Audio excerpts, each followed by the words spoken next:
जय बाबा नीम करोली महाराज की। आज मैं फिर से आपको एक ऐसी कहानी सुनाने जा रहा हूँ जिसे सुनकर आपको विश्वास हो जाएगा कि कुछ चीज़ें जो हमें दिखती हैं वो वैसी नहीं होती। महाराज जी के पिछले 20 वर्षों में एक सबसे करीबी भक्त ने, जो अब मैं इस कहानी सुनाने जा रहा हूँ, वो कहानी का वर्णन किया है।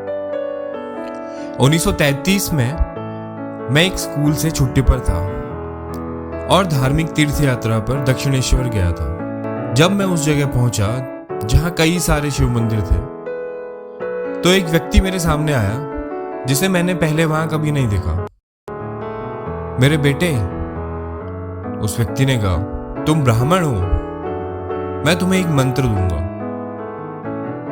मैंने कहा, मैं इसे नहीं लूंगा। मैंने कहा, मुझे इस पे विश्वास नहीं है। तो उस व्यक्ति ने बोला, तुम्हें इसे लेना ही होगा। उसने जोर दिया और मैंने इसे ले लिया। उसके बाद मैंने मंत्र को प्रतिदिन निष्ठापूर्वक जपा। कई साल बीत गए। यह जून 1955 की बात है। मेरे कुछ करीबी दोस्त, जो परिवार के सदस्य जैसे ही थे, हर रविवार को हम शाम को हमारे घर पर बातें करते थे। रात के 9 बजे मैंने अपनी पत्नी, चाची और माँ को बाहर जाते हुए देखा। मैंने उनसे पूछा कि वो कहाँ जा रहे हैं। उन्होंने कहा कि पास के एक घर में एक बाबा आए हुए। मेरे साथियों में से एक ने मजाक में कहा कि वो क्या खाते हैं, मैं उनके लिए खाने की व्यवस्था करूँ क्या। जो वो दोस्त था वो शिकार करने का शौकीन था, तो उसने मजाक में उस तरीके से बात कही। मेरी पत्नी ने कहा, तुम्हें इस तरीके की बातें नहीं करनी चाहिए। 10 मिनट बाद वे लौट आए।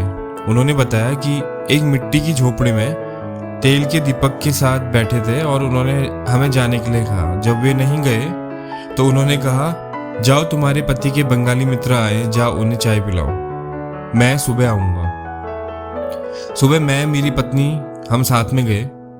महाराज जी एक छोटे से कमरे में एक छोटे से खाट पर बैठे हुए थे। जब हम अंदर गए तो वो तेजी से उठे और मेरा हाथ पकड़ा, कहने लगे, चलो। हम इतनी तेजी से चलने लगे कि मेरी पत्नी को साथ चलने के लिए अपनी चप्पलें उतारनी पड़ी। वो हमें हमारे घर पे ले गए और कहा, मैं तुम्हारे साथ रहूंगा। जब दूसरे घर की महिलाएं उन्हें वापस लेने आई तो वो नहीं गए। बाद में उन्होंने मुझसे पूछा, तुम शिव भक्त हो क्या? मैंने कहा, हाँ। फिर उन्होंने कहा, तुम्हारे पास पहले से एक मंत्र है। और उसी क्षण मुझे एहसास हुआ कि 20 साल पहले वो महाराज जी ही थे जिन्होंने वो मंत्र मुझे दिया था। मेरी उन पे जो आस्था थी वो बहुत ज़्यादा बढ़ गई और मैं समझ पाया कि उनके लिए पास्ट, फ्यूचर, अभी, कल, दिन, रात सब एक समान है। तो ये थी एक और सच्ची कहानी जो मैंने अभी आपको बताई है। अगर आपको ऐसी ही और कहानियाँ महाराज जी की सुननी है तो प्लीज़ हमारे चैनल को सब्सक्राइब करिए। जय बाबा नीम करोली महाराज की।